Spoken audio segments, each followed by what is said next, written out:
So there are two questions. One is, how do you change your mind?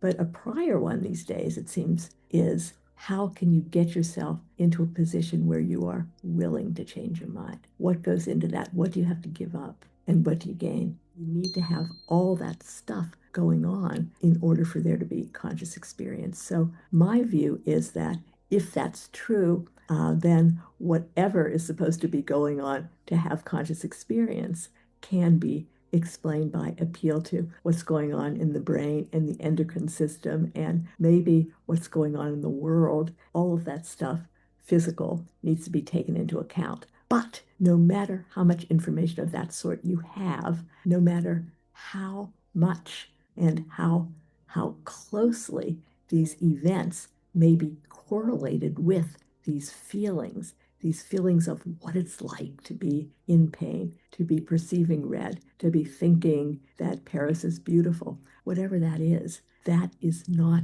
going to emerge from your knowledge of all the stuff that's going on. It's still going to seem separate. And this is where the phenomenal concept strategy comes in. How do you get yourself to change your mind if it seems like you need to, and how identity plays into it, and how forces that are there and increasingly powerful can get in the way of real knowledge and changing your mind for the better. I mean, getting closer to the truth, and then, people have said that the truth doesn't matter. I think it does. But then you have to say more clearly why. Couldn't you imagine what Chalmers calls a zombie? And that is a creature that is just like a human being, maybe just like you neurophysiologically, but doesn't have any conscious experience, that there's nothing that it's like to be that creature. Can you imagine that?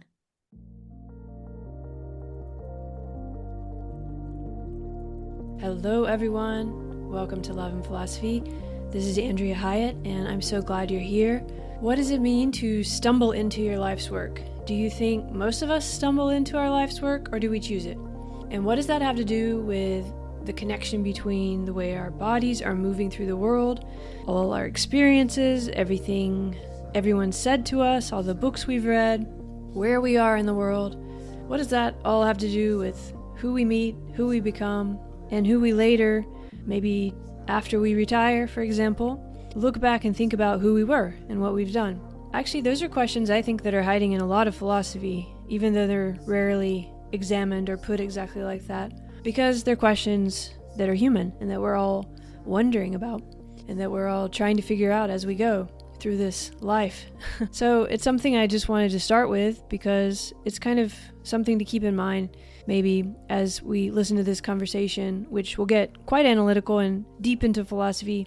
We can remember that a lot of that was towards trying to figure out some of these bigger questions that matter on a very deep level. Today my guest is Janet Levin. She's just retired from a 40-year career at the University of Southern California, which is one of the great schools of philosophy and neuroscience too, actually.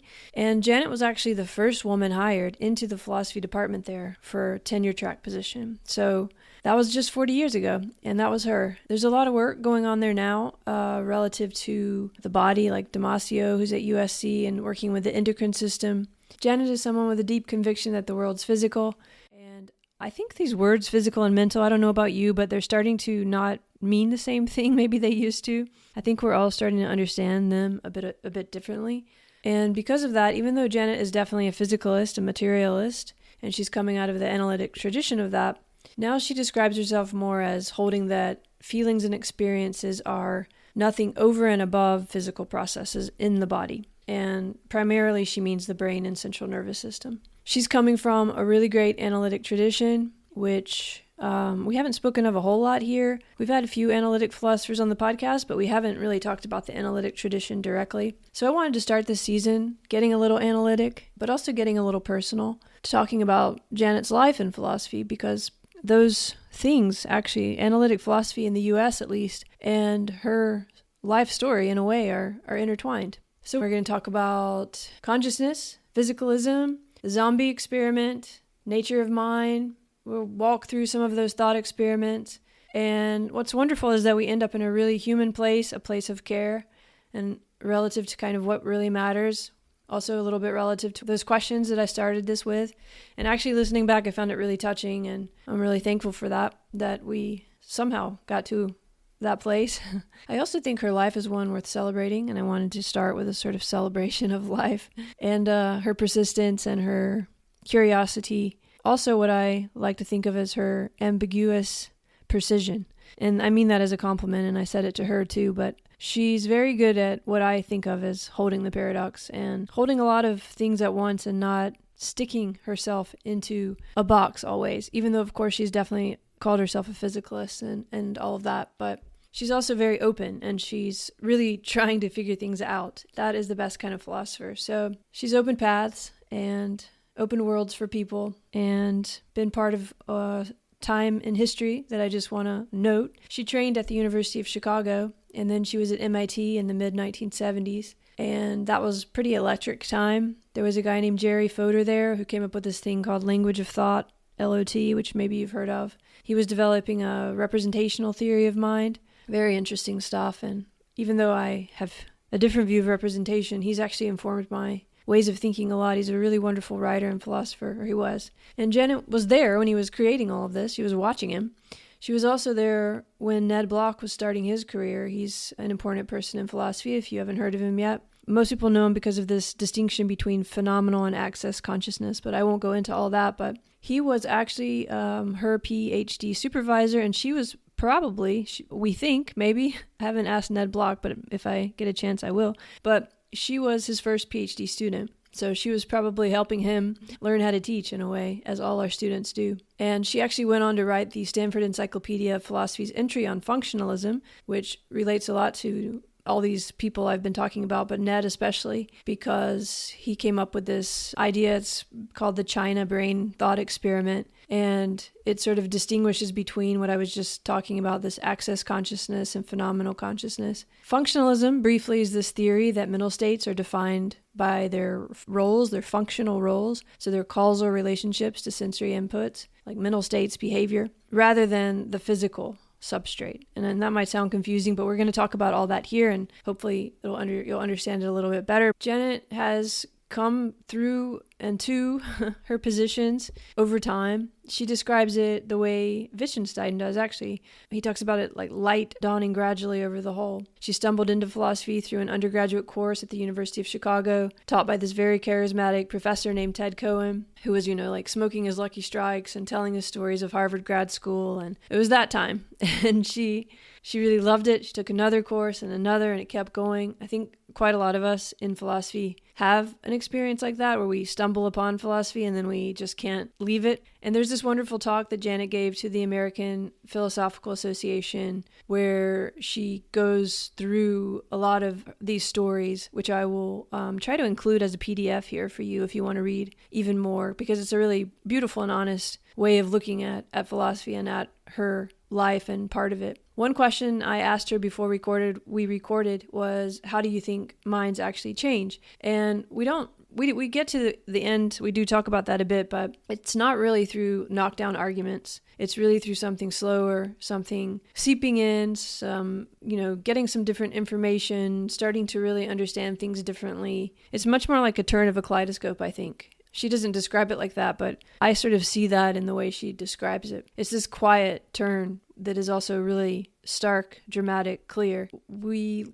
look at what really matters, and it tends to be the ideas and the change itself, like finding new ways to sense and think, and having a community that's partly helping you do that, or at least doing that alongside you, thinking about your body, your life, the world outside, the world that is you, this extraordinary sort of experience. And I think we get into that feeling by the end of this, and it's a very human place, and I like that a lot. I'll let you get there yourself rather than keep going on and on, because my voice is almost gone. Relationships matter, I think, is what I want to say after having listened to our conversation just now. And the paths we open for one another really matter. Teachers, you really matter a lot. But also students, you really matter. You also open paths for other people around you and for the people that are teaching you.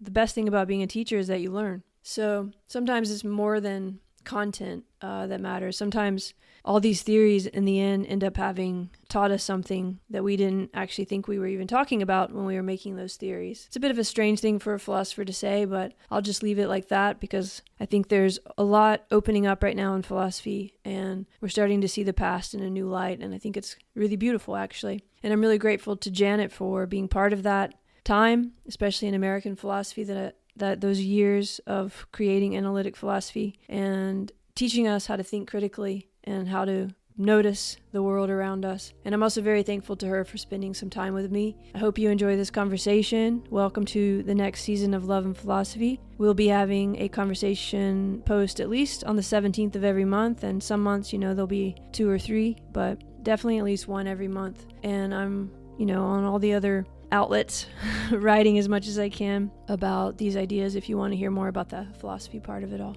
But I just want to say thanks for being here, and good luck out there. I know some of you are working on your PhDs, and it's coming time to turn them in for some people, and so I just want to say good job. You can do it. You're almost there. All right. Be well, everybody. That is interesting. I mean, you know about this guy Berger at USC who has kind of made an equivalent of a synthetic hippocampus, where that Berger? Okay. I think his name is Berger. I mean, I'll check. Wow, cool. And I think he was in the neuroscience department, and he found a way to, for people who can't lay down long-term memories, that they just vanish, like Memento or The Lost Mariner, that he can find a way to transfer them into some. This was a while ago. I mean, I'm probably giving you wrong information. Well, it's fine. Even so, maybe I do, and I'm thinking of something different. But yeah, I'll definitely go visit that again. That's very cool. I love the hippocampus, so I should know everything. If I don't know that, then you I'm remember it all. Yeah, exactly. Haha, remember. I use my hippocampus. Yeah. I suppose an iPhone can be one too. Yeah. At the end of your book, you talk a bit about extended mind. Yeah, that's just briefly. Maybe we'll get to that, but maybe we should start. Okay. Where should we? Well, okay. I guess I'll start officially. But hi, Janet. I'm just thrilled to meet you, as you know, and welcome to Love and Philosophy. Thank you very much. And I'm very grateful that you've taken so much time with my work and raised some really, really interesting questions that I definitely need to think about more. Great. I'm so glad to hear that. I wonder, where should we start? Should we start in Chicago? Is that the place to start? Yeah, I think so. There's not a whole lot that went on before then. So I was an undergraduate at the University of Chicago, and my first, they had a big, very heavy duty core curriculum requirement in Western civilization. And, some of it was a little bit outdated, but I happened into, I was just assigned a 3-quarter sequence in the humanities, and there was one quarter, my first quarter ever in college, which was Ted Cohen's class on philosophy and modern philosophy. Well, actually it was supposed what we call modern philosophy. Yeah, it was actually supposed to be a history of philosophy, starting with Plato, and we started in on Descartes. We did a little Locke, Hume, and we were supposed to do Kant too, but we did about 5 minutes on Kant. But had you wanted to take that class, or it was by accident? Or no, it was completely by accident. I really didn't know anything about philosophy before I came, which, I often think that these core curriculum requirements are not so good. But boy, if you didn't have them, nobody would end up majoring in philosophy because very, very few people encounter it. Absolutely. I have to tell you, it's exactly what happened to me. I thought I was going to go to law school, and I took a philosophy class with the core curriculum, and it changed everything. So Really? Yeah. And so your family was okay with that? No, of course not. I was going to be a lawyer, and I became a philosopher. It's no, eventually they were okay with it. But was your family okay with it? Yeah, they didn't, as long as you're happy. I don't think they expected that much But yeah, they were happy to go with it, actually. That's good. So you took this class, and what happened? Well, I really, I loved it. And I wasn't quite sure whether I liked it. I mean, they were focused on various passages, and you had to write these very short 500-word responses to various questions. And that was fun because that got me to be more precise and to really look at these passages carefully. But there was also a lot of camaraderie in that class. In fact, I remember the names of about half of the students in that class, Wow. which is shocking because, who Really? does that? And that hasn't even happened in most of the classes I've taught. So it was really extraordinary. And Ted Cohen in those days was just I don't know if you know him, he died a few years ago, but he focused on aesthetics, but he's probably best known for a book that he wrote about jokes. Oh, didn't know But that. anyway, he had a good sense of humor, and I mean, he was very charismatic. He would smoke his Lucky Strikes. He could smoke in class in those days, and sort of go into a reverie and talk about what it was like to be a graduate student at Harvard, which he was, and all of the stuff that was going on there. And so I couldn't quite determine whether it was the subject matter of philosophy that I liked so much, or this experience of being in this class where people really were engaged and the teacher was very charismatic. This is one of those classes that sort of everyone took. Is this the one I'm remembering that your husband took too, and then maybe even Did later your son? Is that? my son, yes, yes, we're Yeah, all so it was one of those university classes professors. that gets a reputation. Yes, well, but it got a mixed reputation. I went on to philosophy. That was the only philosophy class that my husband took. And my son actually double majored in philosophy and history, but he ended up going into history. So there you have it. Okay, so it did something to you then. So maybe, That's yeah. right. Yes, yes. So, but But I love that mood you create, because people smoking in the class and this kind of obviously something special happened in that particular one if everyone remembered each other and stuff. And yeah, there are special classes like that happen that sort of something happens and that yeah. And I mean, there was one person who knit all the time, but asked these really good, this, if I may, pointed questions.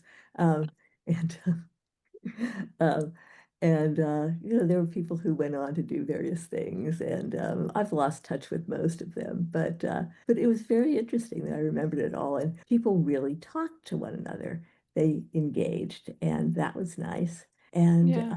but so I ended up taking other classes with less charismatic professors, and I ended up liking it. And so I went on to graduate school, and I went to MIT, and it was, I mean, that wasn't my first choice, but I'm glad I was there because a lot of interesting things were going on at the time. Oh my goodness. Yeah, when was this exactly? The I 80s? went to MIT I graduated from college in 72, and then I went the next fall. So And a lot of people would say philosophy was basically being created around that time at MIT and also Harvard, which we'll get to because you did end up at Harvard a little bit, which I think you'd applied to first, yes, and yes, then and you I ended up at MIT. Yeah, but I got to know people there for various reasons, which I mean, basically they needed TAs at Harvard, and MIT didn't have enough space, so I was the first pioneer to go down there, and I was a teaching assistant for Quine's logic class, which Quine at Harvard at MIT, you were also in the middle of this was like when the philosophy of mind was sort of joining forces with the linguistics building or was something, and Jerry yes. Fodor was there, I think, Oh, and he was. Yes, Ned yes, Block, and I mean, you yeah. really, for those who are philosophy nerds, everybody was, building their theories at that time, right? Yeah, yeah, it was really interesting. There, of course, Chomsky was in Oh yeah, Chomsky too. Goodness. and Morris Hawley, and it was really a group. But at that time, or during the time I was at MIT, there was, I mean, philosophy had its own, it was in the humanities section. And there was the worry, well, actually, the threat that philosophy would just be kind of absorbed into the humanities and wouldn't have its autonomy. But at that point, there were some people who had joint appointments in philosophy and linguistics. And I mean, there were all sorts of twists and turns here, which not only would be boring, but I can't remember them all. So I could. I mean, do you think that merger with linguistics had a big influence on actually like the philosophy that was happening with, for example, Jerry Fodor? No. Okay. I mean, Jerry Fodor was interested in linguistics and psychology for a long time. I mean, Descartes was a great 17th century example of a polymath. I mean, including his mathematical, That whole science strain, which the science also stream. becomes important for your work, but He did real work in science. He did real work in mathematics. Cartesian coordinates that are probably better known than Cartesian dualism among some. And so he really had it all. Now, there are a few people are who do know science, and I mean very well, and do philosophy of science too. But now it seems that it's easier and also very relevant for people who have who count as polymaths are people who do serious philosophy and serious linguistics and or serious psychology all together. They make real contributions in all those fields. And that's pretty good. And Jerry Fodor really is an example of that. And he really did serious psychology and serious philosophy. And his psychology, most of the time, not all of the time, did inform his philosophy and vice versa. So it was very nice to see that. so you were in his classes and around him, but why did you end up with Ned Block as your supervisor, which is a more general functionalism instead of that sort of I guess representationalism, more specific representationalism? What happened there? I mean, Yeah, that's an interesting question too. I think at that time that I was, more interested in kind of getting the hang a the general hang of an alternative to behaviorism and just physicalism of the type identity sort. And I wanted to see what was going on. And I was probably, I don't know if I was the absolute first, but I was one of Ned's first dissertation students. oh, And you were one of his yeah, first yeah, yeah, PhDs. Oh, wow. yeah. So one of his first, maybe the first, I can't quite remember, but it was around there. That's And very interesting.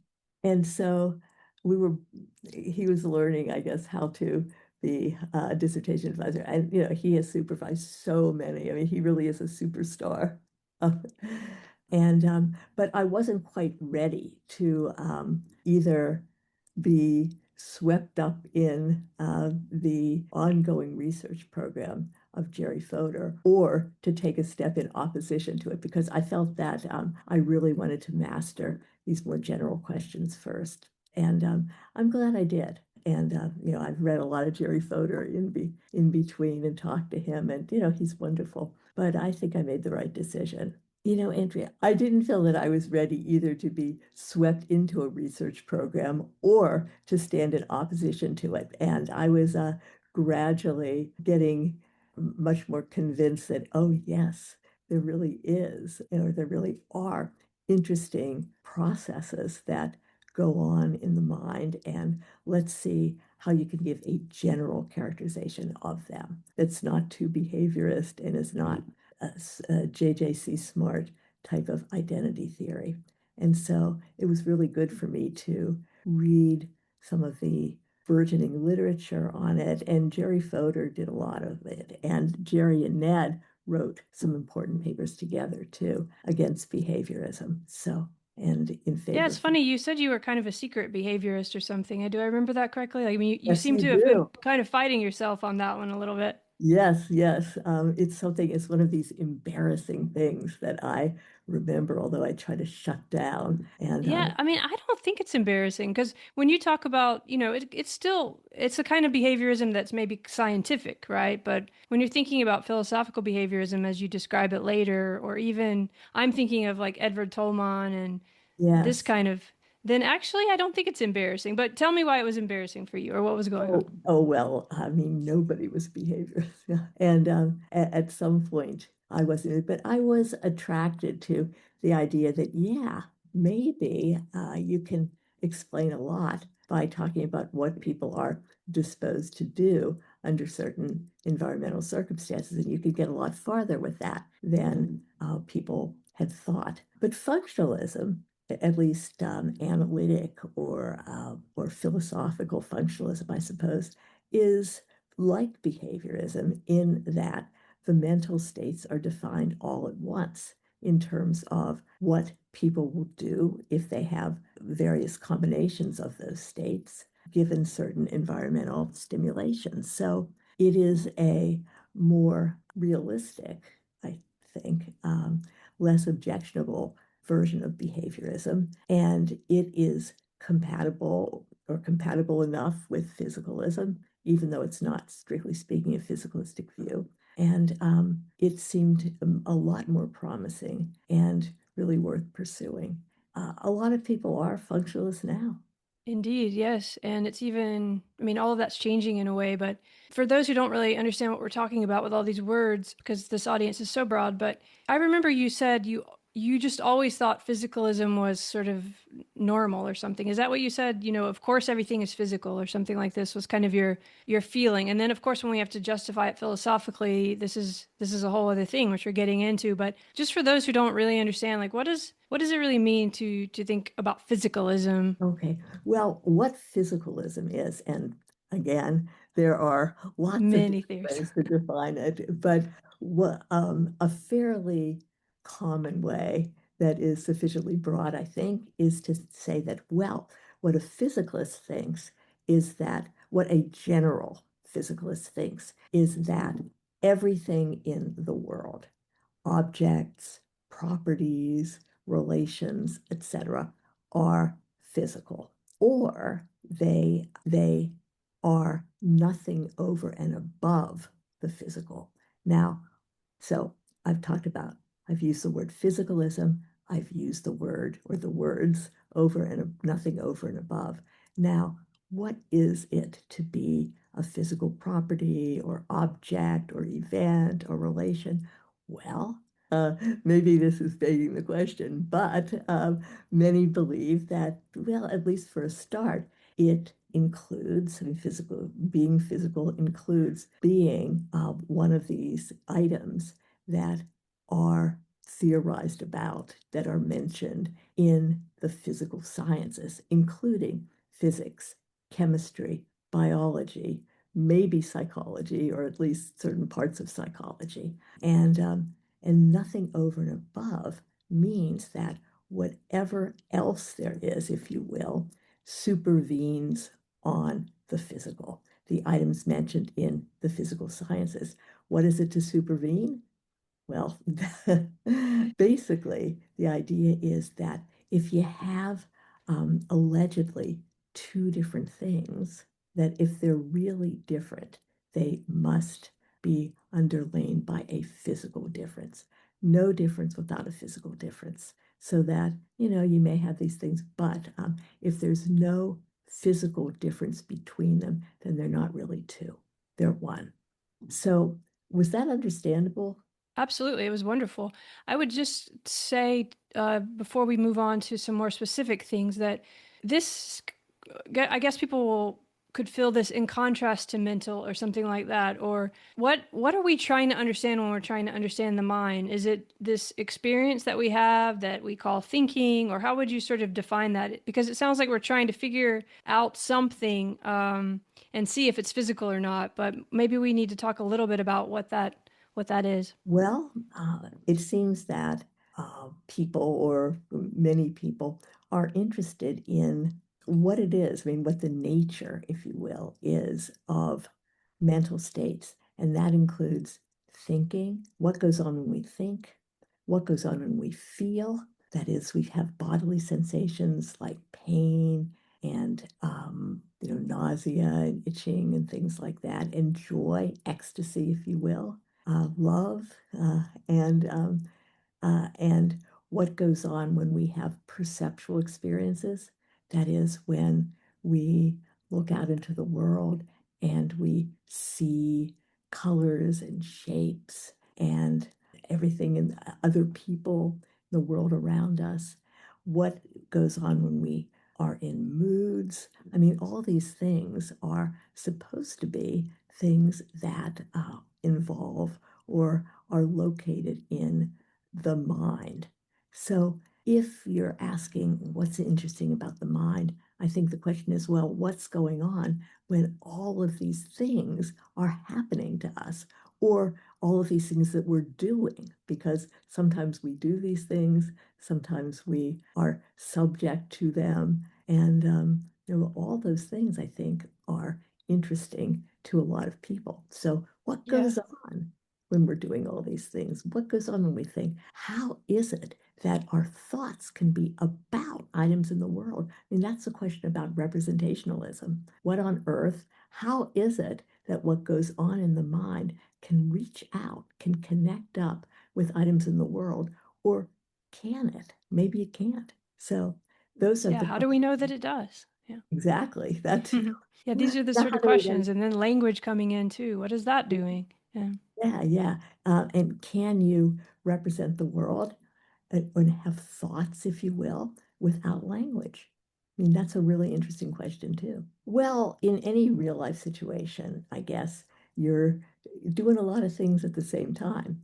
You're thinking, you're wondering, I mean, you're thinking about things, you're perceiving various things. Sometimes your perceptions get distracted by your thoughts and you don't notice certain things. How does that work? If you're sitting down, you're feeling the seat beneath you. If you're, if you have sort of a sore leg or something, then you can notice when you move around. And so all these things are going on when you are just sort of awake, paying attention, at least to some degree, that, you'll notice all these things and, oh yeah, well, I'm thinking, but my mind is wandering. And look, I can't help but sort of look out of the corner of my eye to see if there's something interesting happening over to my right or to my left.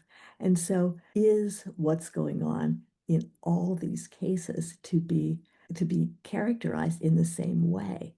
Are there interesting and important differences between thoughts and sensations and perceptions? And well, it seems that, gee, thoughts are mental states that are, at least in most cases, about something, either in the world or in your own body, or about you yourself in general. Whereas sensations and perceptions have this, if you will, this qualitative character, this what it's like, as Thomas Nagel says, and has really become the phrase of choice to describe this, what it's like to have those states or to be in those states. And some people think, oh, well, thoughts are essentially representational. You can have thoughts without there being any particular qualitative character to your thoughts. There might not be anything special that can be characterized as what it's like, to think that Paris is beautiful or that it's sunny outside, that goes beyond sort of picturing being sunny outside, etc. And that, so there's a distinction, a separation between thoughts because they necessarily have that. Whereas sensations and perceptions, well, necessarily there's something that it's like to perceive or to feel or to have an emotion, etc. But these days, the lines of separation have been vanishing. And many people think that perceptions and even bodily sensations are also representational, that perceptions, represent, truly or falsely what's out there in the world. And bodily sensations even pains and experiences of various other sensations represent what's going on in the body.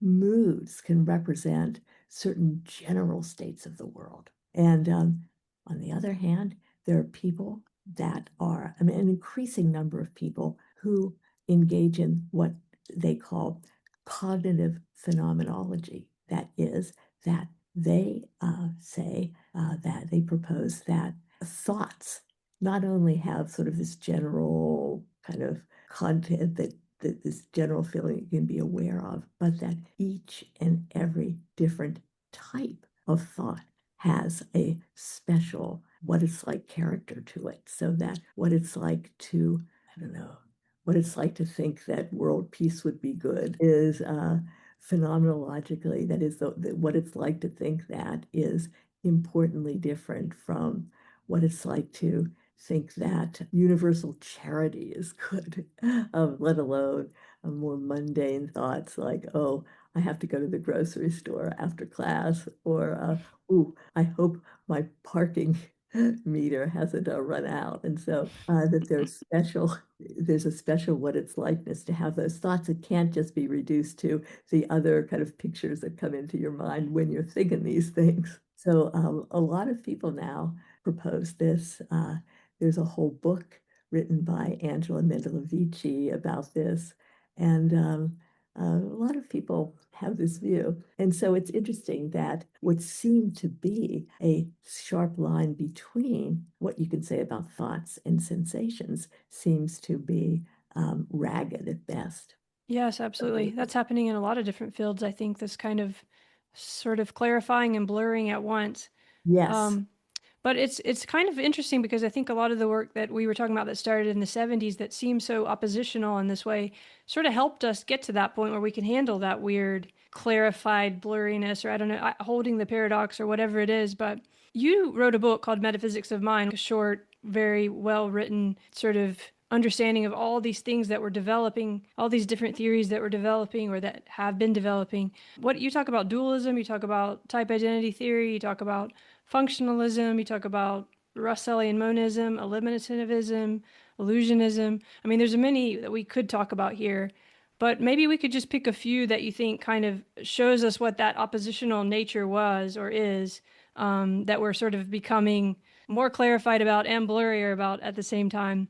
Also, we should probably talk about the word metaphysics a little bit because you do talk about that in the beginning of the book, and it is metaphysics of mind. So maybe we start there first. Like, what do you really mean by metaphysics? Well, metaphysics is, I mean, the term metaphysical is used in sort of new age circles to Yes, mean absolutely. something, Yeah. something spiritual, which is maybe that could be one kind of metaphysics. But metaphysical questions are usually taken to be questions about what there is and what that is, what is there in the world? Is there basically, I mean, are there basically just mental entities? Are there physical entities?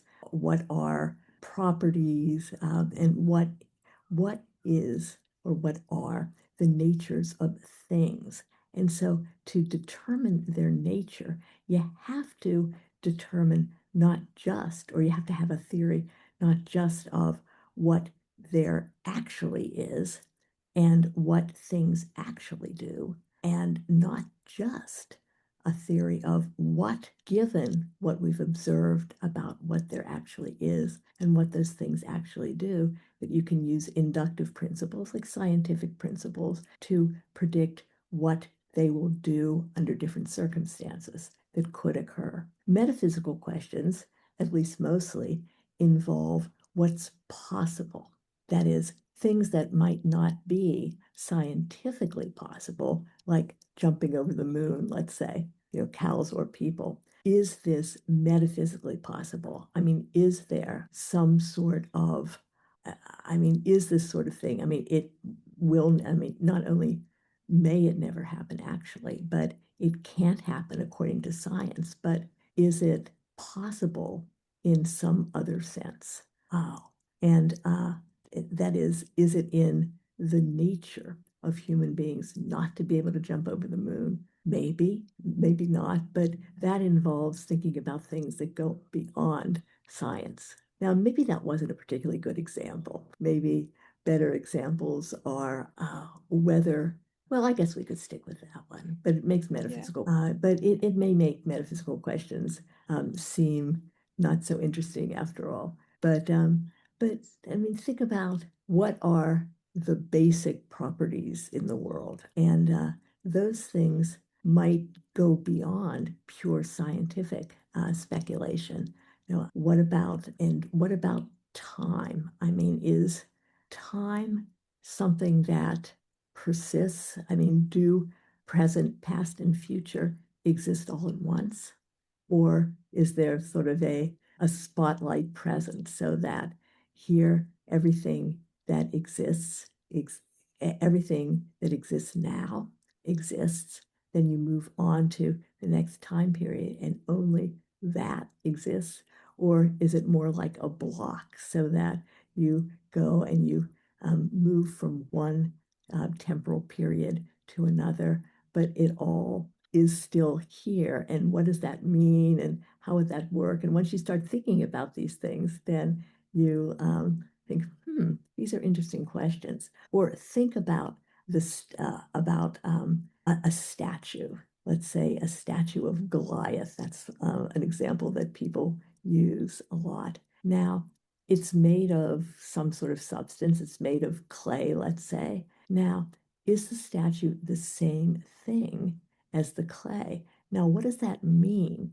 Does it mean that if they're the same thing, then they both have to come into existence and go out of existence at the same time? So if you crush the statue, or if it starts breaking apart, you've still got the clay, but you don't have the statue. Now, is that definitive? Does that mean that they're not the same thing? Well, that depends. And what happens if you have the clay and the statue come into existence at the same time? That is, you somehow manufacture the clay and you mold it into the statue at the very same time, and that then the universe gets destroyed. Now, are we talking about two things or one thing? And what do you have to do to determine? You presumably have to determine, well, what would have happened, and what gives you justification for saying that it's this rather than that. So things about composition, things about time, and also moral questions, at least some of them, questions about the self. I mean, is the self just a bunch of changing states about what's going on in your mind and body at a particular time that gets strung together? Or is there some sort of substantial self that we can access by introspection at different times? And so getting clear about those questions and trying to figure out what could answer them and arguing one way or the other about them are, I think, better examples of metaphysical questions. You don't really have to imagine wild fantasies like humans jumping over the moon, but what is the nature of time, self, moral acts? How about free will and determinism? Are those compatible or not? Science isn't going to tell you.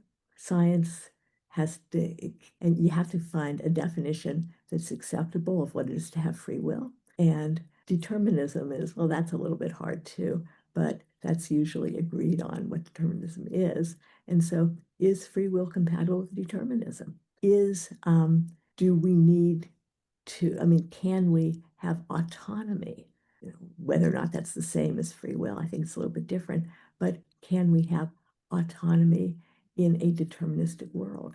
So that's similar to the question about whether we can have free will in a deterministic world. Determinism meaning that if you start with some initial conditions, maybe the Big Bang, maybe something else, and you fix the laws of nature, that everything from that point on is necessitated or determined. And that just means that as a matter of natural law, things will happen. Now, is it possible to have free will even though there is no way that you can get out of the sequence of what will happen. To put it another way, if I'm sitting here and I decide to raise my hand like that, do I do it of my own free will, even though given the initial conditions and the laws, well, this is really, you have to think really hard before you put it this way, or hard about putting it in a way that doesn't beg the question, even though the laws of nature would have it that in a law-like way that I raise my hand, is it still possible that I could have done otherwise? And so there are a lot of people now who are working on the question of what it is to be able to do otherwise, and is that compatible with determinism? So there are lots of metaphysical questions like that, which are Right. Wonderful. It's just everything we're interested in a way, even, but really thinking about it, you talk about armchair philosophy. I love it that you actually defend armchair philosophy in a yeah. way. And you defend science, which is again that, holding the paradox, which I love about your work. But why? So we were talking about mind, and you described that really well. And we were talking about the physical. How does that come into play with all these questions? Why do we need to care about that? And why have we had all these theories that say either like dualism that they're separate things, or like monism that they're one thing? Why has that mattered? Well, matter to what? To trying to talk about metaphysics, I guess, or all those questions you raised, the free will, the time, yeah, pick any of them, I guess. Or it doesn't have to have mattered so much as why has it been such an argument About mind? Well, about is mind dualistic, is mind monistic, physical? You can take your pick of how you might want to, which maybe just two kind of to loosely cartoon it a little bit, two different ways that one that says everything is one way and one that says everything is another. yeah. Well, I think that it's natural, at least for some people, to think, what is it to be me? And I mean, this is the way Descartes starts actually in the first meditation. Gee, I've been doubting various things, and I'm just wondering what it is if I kind of pursue my doubts and pursue my wonderment about what I really am, I can get clear, in fact, have a clear and distinct conception of what it is to be me. And so he Which says, is something I think we all have at some point in some way. I don't, do you think you had it first with your philosophy class, or do you remember having that before? Where you realize you're someone and you start to wonder what that even means. You become aware of your yes, thoughts and so on. yes. And also what could I lack and still be me? And what could I lack and still have thoughts? And so Descartes goes through it. Well, do I need various, I mean, he doesn't quite do this, but many people do. If I lost an arm or a leg or whatever and still was living, would I still be me? Well, yeah, or so he thinks, so he says. And what if I were dreaming and that the world around me and even the nature of my body is completely different from the way that I think it is in waking life? Would I still be me? And he says, yes. Because why? Well, because I still have my thoughts and some my thoughts and at least my memories of perceptions, etc. Now, what if, he says, and this is really the big canon, what if there were an evil genius who devoted all its powers to deceiving me, to making me think that there was a world out there in all aspects, but that I think a world that's different from the world of my waking life in all aspects. But nope, but nothing really is the way it seems, even mathematics and even geometry, because you have to take a step to get from one premise to another into the conclusion in a mathematical or a geometrical proof. And, the evil genius could mess with you and still make you think that you got the right answer. I mean, this evil genius could do a lot. Yes, um, the old or demon. so Descartes said. And so he comes to the conclusion then that he can exist because, it would still be me, that it would still be Descartes that the evil genius was doing his stuff to, his illusory stuff. Well, then, And by me, he means this sense that he can be aware of his own body and his own self that we call sort of thinking. And this kind of thing we talk about as inner often. yeah. Yeah, well, his view was that the only thing that requires us to have in order to survive, to exist even under the spell of the evil genius, is that we can think. We can have thoughts. And thoughts include perceptions and doubts and being certain and having mental states. So, what we need to exist, and all we need to exist, Descartes says, is to have a mind. That is, to be a substance, he says, an immaterial substance that has the capacity to think in this broad way. And so he gets to it by trying to shave away in thought all these other things that we may have thought were essential. That is, a body, let alone an environment. He doesn't talk about gender or anything like that. We just can continue to exist as ourselves, as an entity, as long as we have the capacity to think in this broad way. Okay, so And so that's one way, started to feel like something separate from the physical somehow, um, absolutely, as if that's what we've called mental. yes, But then the question comes, maybe that is just some kind of bodily physical thing, like C fibers firing at some certain moment or something like this. So could you talk about that a little bit about how it seemed to be sort of bifurcated, but then that tension of that bifurcation felt like it needed to be solved? absolutely, yes. So why can't the so this is where all this stuff that then gets picked up by Kripke and Chalmers and Jackson and the whole zombie, what it's like, and Thomas Nagel, of course. Yeah, Nagel, Jackson, Chalmers. You talk about all of them in the book. Who Yeah, else? Kripke, you already said. yeah. Basically, all those are arguments against that it's just physical. Yes, Yep. and they use Descartes because Descartes says, "Look, I can have an idea of myself, my mind, in this way as something that is capable of thinking and perceiving and all these things, and I also have a conception of my body, this physical thing that takes up space and is capable of moving. Now, I think really hard." About what's physical about me, my body, my ability to move, etc., and my shape, size, etc. And I then think very, very carefully about my capacity to think. And there's nothing in those thoughts.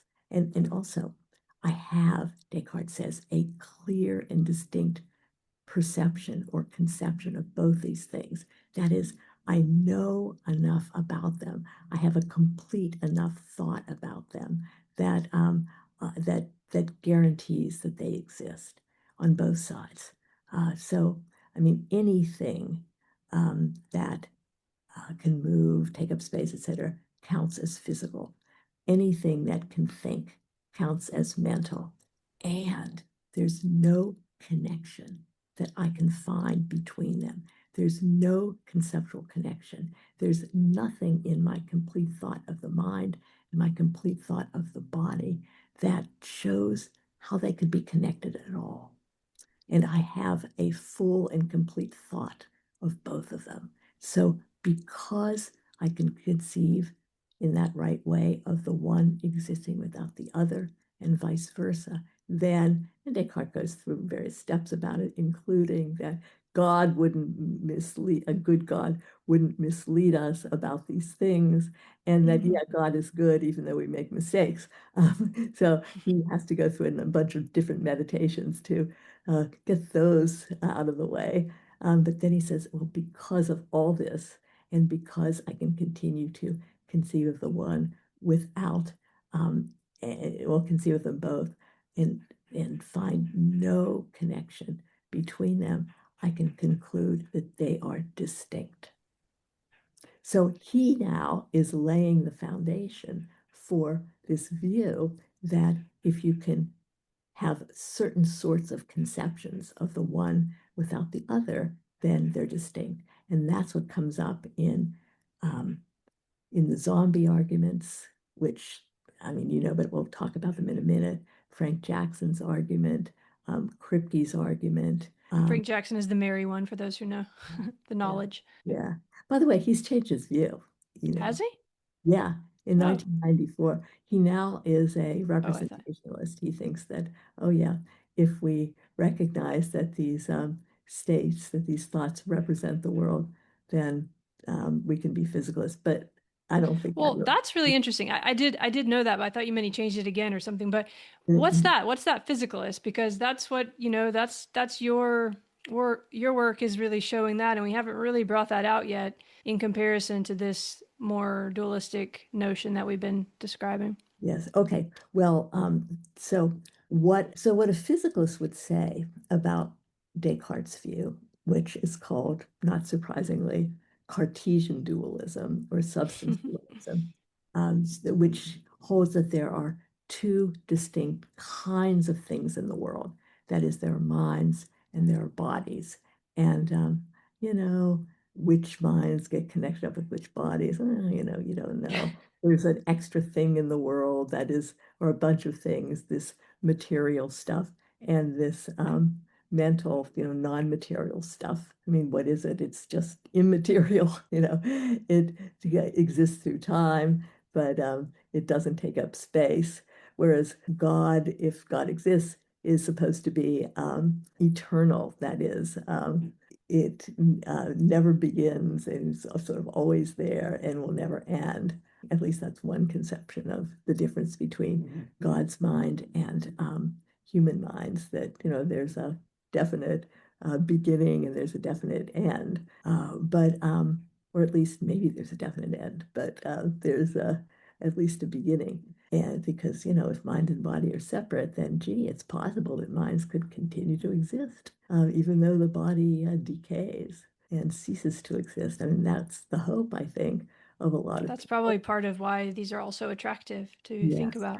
Yeah, and then also another way that you can get this intuition that minds are separate from bodies is to elaborate on this idea that I'm sure we've all had about being able to look down or to be aware of what's going on around us, including what's going on with your own body. I mean, people can imagine, I think, that they can watch themselves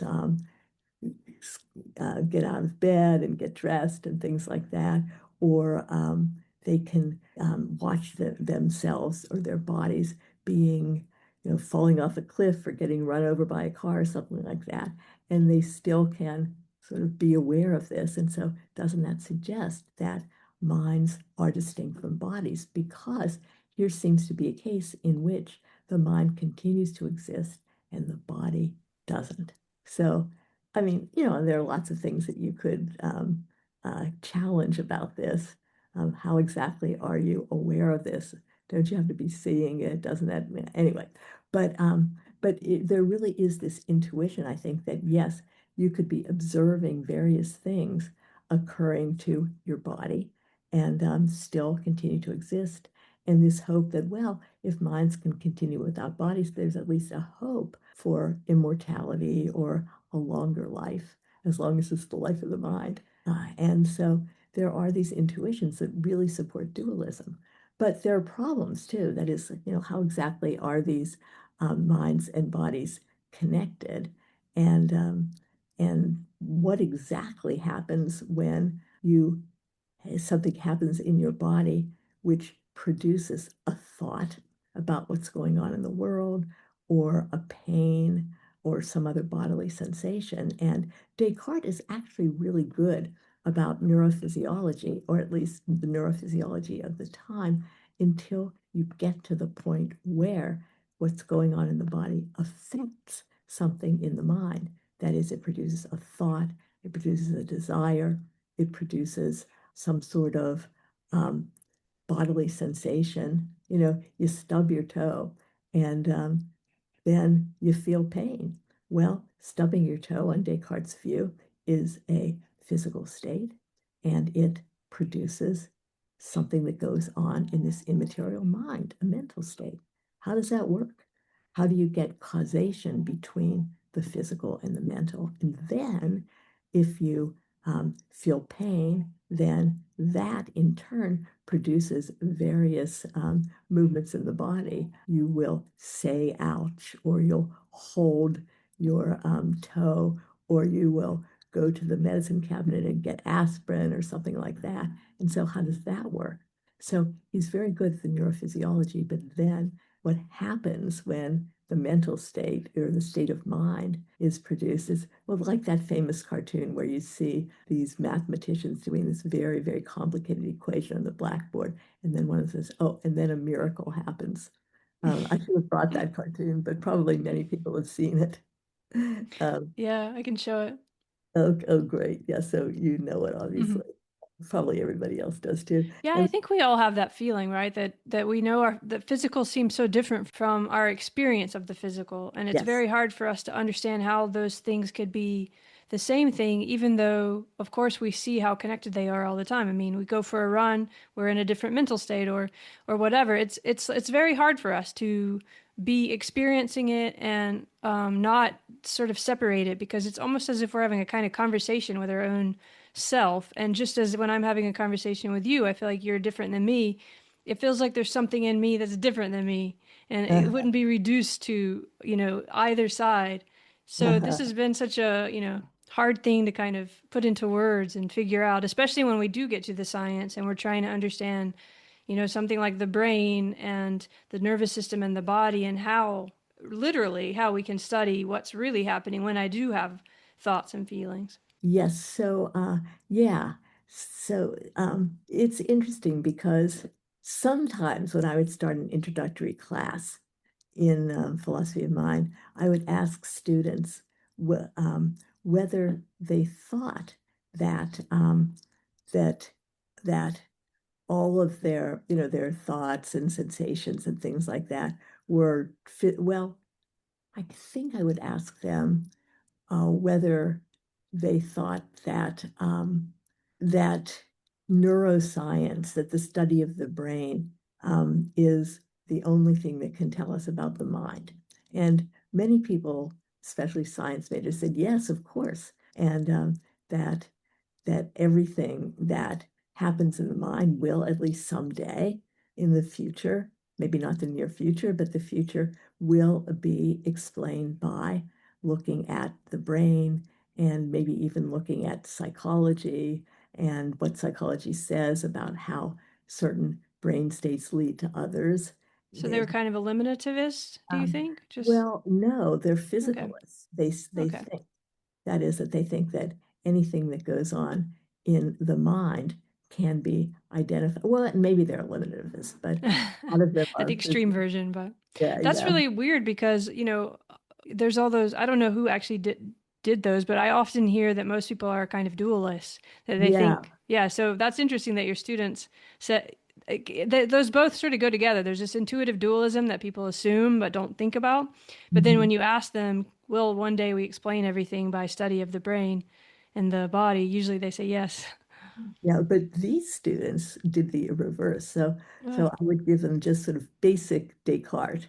Well, can't you imagine that things are going on in the mind without there being some sort of physical correlate of it? And then you get these experiments, these thought experiments about, well, couldn't you be perceiving, couldn't you be perceiving something that doesn't exist, or could you be standing above the world and um, and looking down at, I mean, looking down at, of course, as being aware somehow of your body, and even more. So that's the idea of being able to think about minds specifically without bodies. But it seems that the real clincher of the argument that really grabs students is the version that is put forward by Chalmers in the zombie argument and Jackson in the knowledge argument. That is, couldn't you imagine that you've got all of this information about the brain states of some individual and all of the effects of what goes on in the world on those brain states and the effects of the interaction of all those brain states on bodily movement? Couldn't you know, or at least have a good justified belief that all that stuff was going on in a creature, and yet they don't have any conscious experience? That is, the lights are on, or maybe the lights aren't on, and nobody's home. That is, couldn't you imagine what Chalmers calls a zombie? And that is a creature that is just like a human being, maybe just like you, neurophysiologically, but doesn't have any conscious experience, that there's nothing that it's like to be that creature. Can you imagine that? Now, some people, are recalcitrant and say no. Others say, and there I think, well, anyway, we don't have to put a label on them, but a lot of people say, yeah, I don't have any guarantee, even if I look very, very assiduously at what's going on in their brain and body, and even what's going on in their brain and body and the world around them that is having some sort of impact on their perceptual systems and thus in their brain eventually. I can imagine or conceive of that all being there, but there's no consciousness. There's nothing that is like, in Thomas Nagel's words, to be that creature. I won't say person, but I will say creature. Now, that grabs a lot of people. And once you get them into thinking that way, it's really hard to get them back down the ladder to physicalism. So it's very interesting. Maybe I think it might also be because we have experiences of, like when you're driving and you don't seem to be sort of aware of what you're doing, or, I mean, there's Yes. contrast to us that I think get like that zombie thing speaks to in a way that's not actually what's meant by the zombie argument, but that makes us say, oh yeah, I could imagine that. But how do you counter that as a physicalist or as a methodological naturalist, which I think is what you might call yourself? How do you deal with that? Well, there are a number of different ways, and they all also come from critics of Descartes back in the 17th century. That one is something that Gassendi said, which is, you think that you are conceiving or imagining your mind without your body. That is, you think you have a clear and distinct idea of each of these things, and that they're not connected, and that that's going to be a guarantee that they're distinct. But really, maybe you don't have such a clear idea of your mind. Maybe the mind is just a bunch of very, very ethereal, physical entities that are sort of floating around, and you just don't, it seems like there's nothing physical there, but it's just that they're sort of too small to recognize, or you don't pay enough attention. And so you're really wrong that you have a clear and distinct idea of your mind and also of your body, and that they're not connected. Okay, so that's one thing that people said, and a lot of people say that now too. You really aren't conceiving of a mind without a body. And or in the zombie case, you really don't have the mental capacity to think about all of this physical stuff at once. And if you did, then you'd recognize that, oh yeah, of course that thing is conscious. Now that doesn't really seem like a very plausible argument, but some people try to make it, along with Gassendi.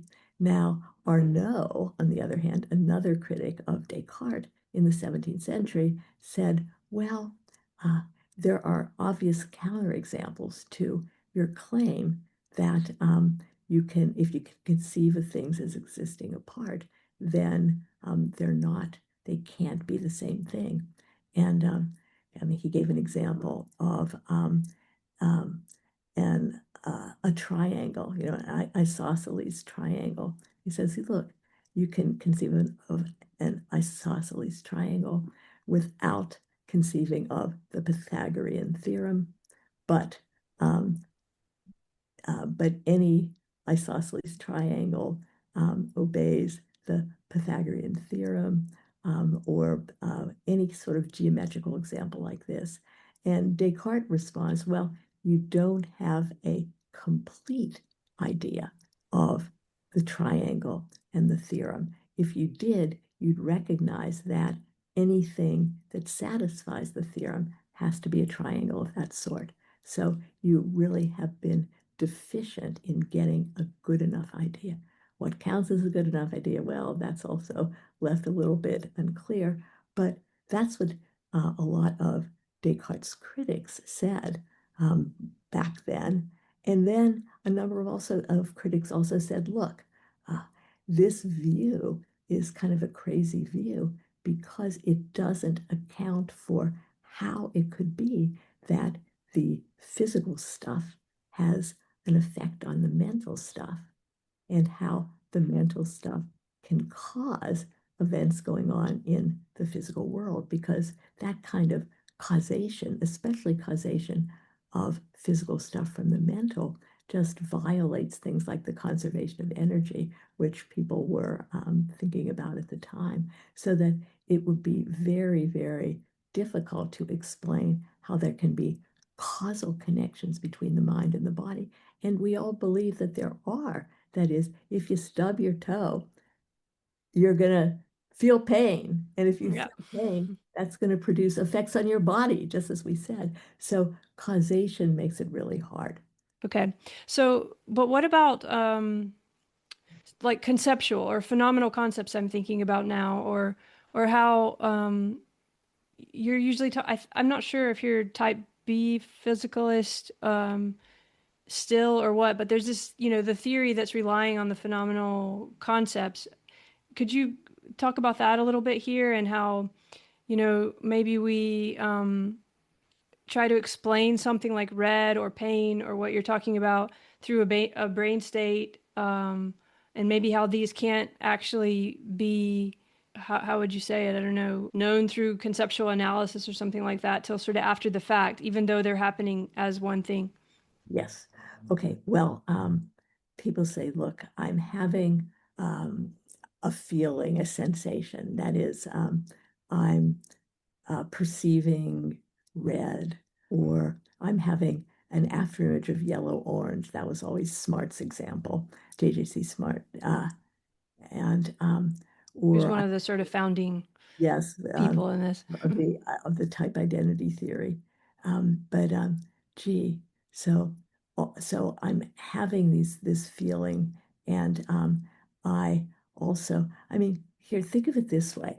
Think that you are sitting somewhere and you've got some sort of brain scan attached. And so you can see on the screen what's going on in your brain, okay? I mean, this is probably more relevant to Jackson's argument, but it can be used as an illustration of all of them, I think. So you are seeing what's going on in your brain, and you are feeling what you're feeling. You are aware of your experience. Okay, so I am seeing red. So there's various things going on in my visual cortex. There's sort of cone stimulation, et cetera, various things that explain what goes on when you see color. And yet, there doesn't seem to be any connection. If all that stuff up there had produced a sensation of green, you wouldn't be able, just from feeling this or experiencing this and looking at that sensation had to occur, given that this stuff going on in the brain is occurring.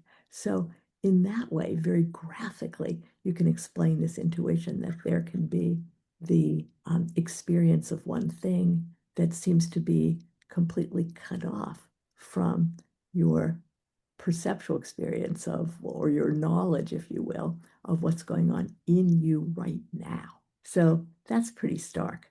So that, I think, is a good argument that there really isn't any way that you can spell out the what's involved in feeling like you're having an experience of red or feeling pain or whatever, and or adding more information to what's going on in your brain, and determining that, oh yeah, there really is a connection after all, a conceptual connection. But you can also say, okay, well, I can't do that, but why do I need there to be a conceptual connection between my ideas of the one and the other in order for those ideas to be picking out the very same thing? Why do I need this? And a lot of people say we don't. But if you want to say that more generally, then you have to, well, you don't have to, but you can say that, it seems like you have to say it for all sorts of other things. I mean, again, if we had more time, we could go into more detail about this. Yeah, there's But just so many things we could possibly get into here. We're just glossing over it in a way, but but my view, and it's the view of many so-called type B materialists, let me say a type A materialist says that, okay, well, we have an idea or a conception of what's going on in our experiences and then what's going on in our bodies. But if we thought more carefully about what was going in our bodies, or thought more carefully about what's going on when we're having pain, etc., then we would see that there really is a connection. I mean, after all, think about what goes on when we feel pain. Yeah, there's this sort of ouchy feeling to it, but it's an aversive state. We want to be out of it, or, if we're normal, we want to be out of it. And and that, so it gives rise to another state, this desire, and we can compare it to other states that we've had, other experiences that we've had, and differences and similarities. So there really is a lot of information in our idea of what it's like to be in pain that we're glossing over. And even though looking strictly at what's going on in the brain might not give us more information that would be relevant to the mind, but if you go a little bit more general about what's going on in the brain and take it up a step and say, oh, well, there are these generalizations about what's going on in the brain that have psychological significance about how it is that having certain beliefs and desires produces a behavior of a certain sort, then you can say that, well, if you get more specific about the psychology, then you'll see that there is a connection after all.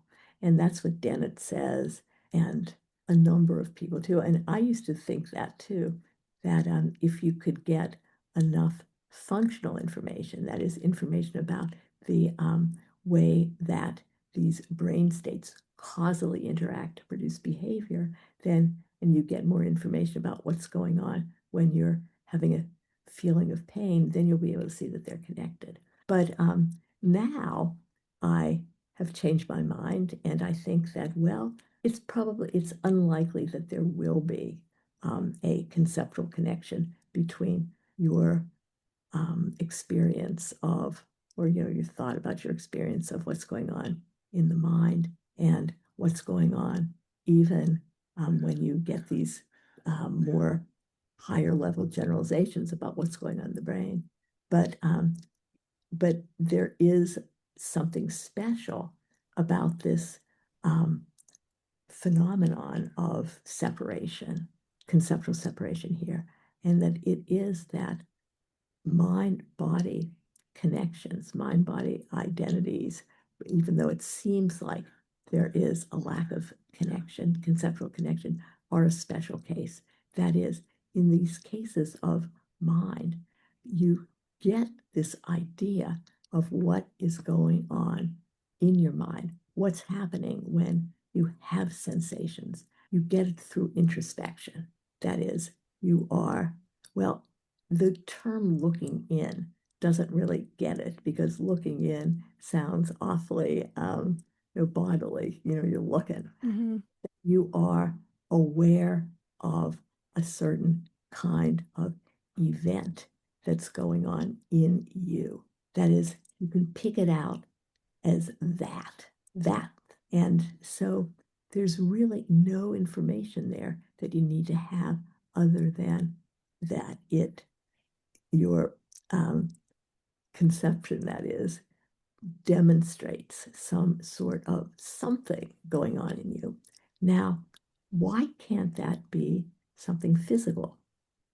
There's no connection between your conception of what's going on in your brain and the conception that picks out in a way that demonstrates, it points to it, that goes on in your mind. But so what? You get that pointing through introspection, and that is a special subjective, if you will, way of pointing to what's going on in you.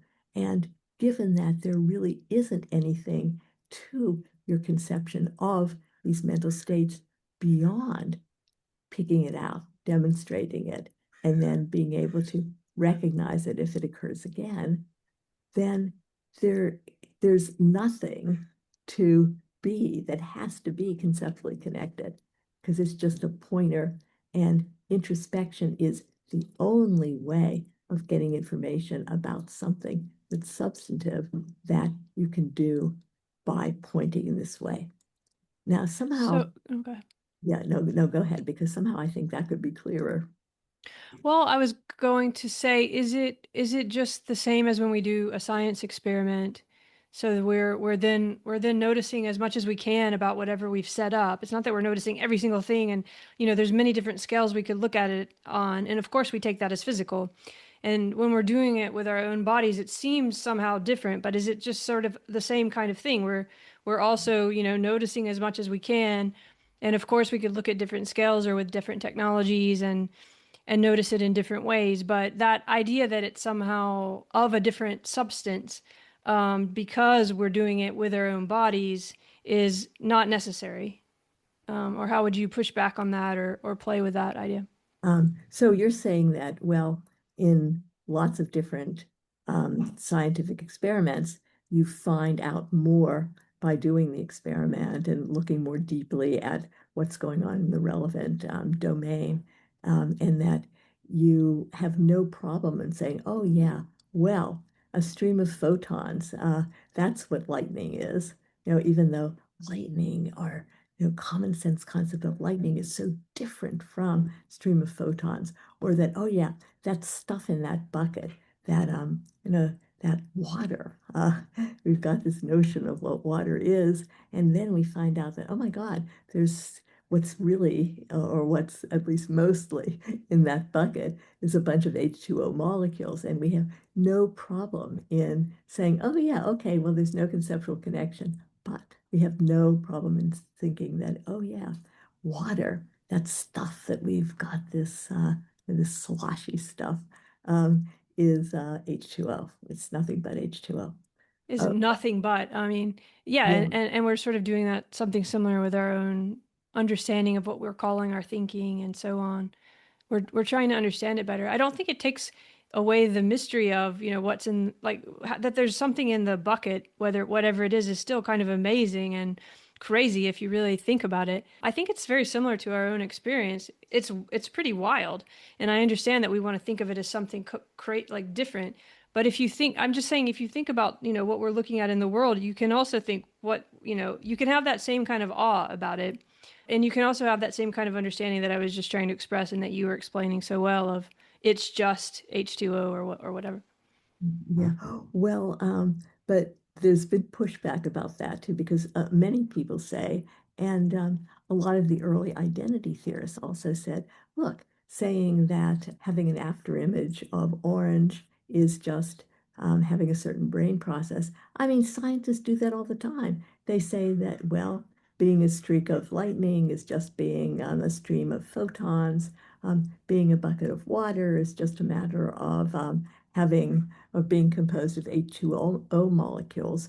But the pushback from people like Kripke and Chalmers and Jackson is that, well, the reason that we can say these things about water and H2O or lightning in a stream of photons is that there are that what we mean, I mean, all this is contentious, but there is a distinction that they point to whether or not it makes a difference in the end.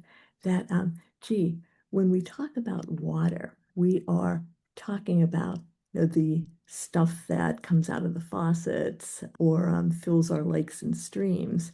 And so, what makes it seem as though it's possible that there could be stuff that fills our lakes and streams that is not H2, what makes it seem possible that water, that stuff couldn't be H2O is that we associate water. We mean by the term water, more or less, that the stuff that comes out of our faucets, etc. Now, it may be true that there could be stuff that comes out of our faucets that's not H2O, but that doesn't mean that water, that stuff, isn't H2O. You turn on the faucet and there's gin, or there's something that's, has the same effects on that population that water does, but it's made of a different kind of chemical compound. There could be those situations, those possibilities, but no real possibility that that stuff isn't H2O, given that we have done experiments and found out that it's H2O. I mean, unless it turns out that we're wrong about the science. Yeah, there would be, I mean, we already talked an hour and a half, so I won't try and push back on all that because we could get into 5 million threads, but a lot of that could be about language in terms of like what in neuroscience is often called behavior cognitive problem, where we've named something and then we're trying to find what we've named and all of this kind of stuff. But to try to get it to a really general level, just for people, like, so we don't have to go into all the details, we were thinking about mind as something that's not, able to be known as physical things. And you think that everything is physical. So, like, if we try to just think about this in the most general way, how can we, would it just be that you think we can always, if we had enough sensory skill and technology, somehow understand anything through the body? I guess you might say the brain, but maybe you also think the body too, or the whole central nervous system. I don't know, but that those aren't necessarily like some kind of separate realms that are not in contact, but rather there's something that is continuous. Is that fair, or how would you kind of how would you explain that better for people?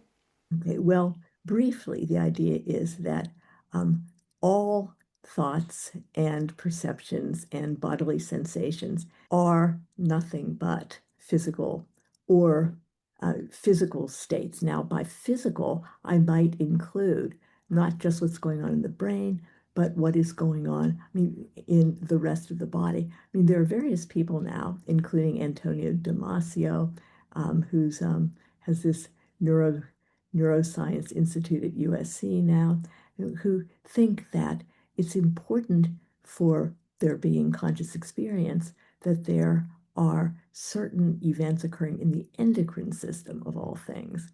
Who would have known? I mean, I don't know if it's true, but that there are a lot of other things going on in the body that are required, and besides the brain being in certain states or processes going on in the brain that are required for consciousness, that there are certain ways that that various parts of the brain that are associated with emotions have to be involved. And so you need to have all that stuff going on in order for there to be conscious experience. So my view is that if that's true, then whatever is supposed to be going on to have conscious experience can be explained by appeal to what's going on in the brain and the endocrine system and maybe what's going on in the world. And so all of that stuff, physical, needs to be taken into account.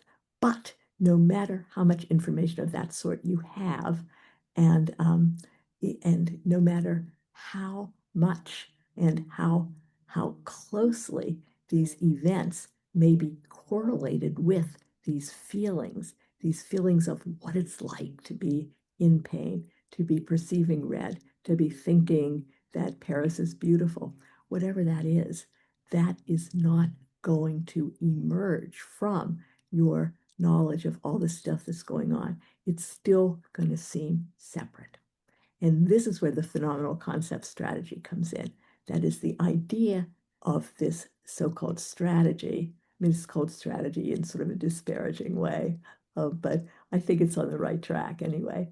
That because that there's a special case where you don't have to be able to see that all of this information that determines what conscious experiences you have cannot be connected conceptually with your experiences, with the what it's like, your knowledge of what it's like.